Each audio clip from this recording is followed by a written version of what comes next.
Muito bem, meus queridos, quero chamar a sua atenção.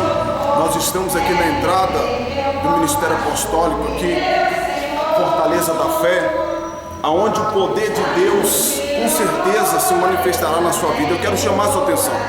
Quero chamar você que está vendo pelo YouTube. Essa chamada faz parte do canal do Pastor Paulo, para que você venha estar conosco. É muito fácil o nosso endereço aqui em Volta Redonda. Avenida Valdir Sobreira Pires, número 879, bem pertinho do cemitério municipal, aqui do Retiro, em Volta Redonda, no sul fluminense, no sul do estado do Rio de Janeiro. E eu quero chamar você porque as irmãs já começaram o trabalho de oração da intercessão. Elas já estão se preparando, já estão em oração, em comunhão do Espírito Santo. Eu quero chamar você também. Eu quero que você venha, porque todas as sextas-feiras, às 3h30 da tarde, nesse endereço, Avenida Valdir Sobreira Pires, você encontra as portas do Ministério Apostólico abertas e o nome do Senhor Jesus glorificado na sua vida.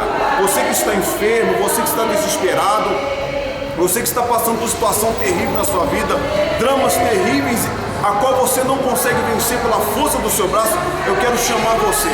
Há uma unção de Deus acontecendo todas as sextas-feiras aqui no Ministério Apostólico. Você não pode ficar de fora. Eu gostaria que você guardasse muito bem o endereço do Ministério Apostólico. Avenida Valdir Sobreira Pires, número 879. Você encontra a Fortaleza da Fé, um local amplo para que você possa vir adorar a Deus conosco em nome do Senhor Jesus. Eu te aguardo nessa sexta-feira da libertação, da cura divina, aqui na Fortaleza da Fé. Deus abençoe a audiência e vamos se preparando para a glória de Deus.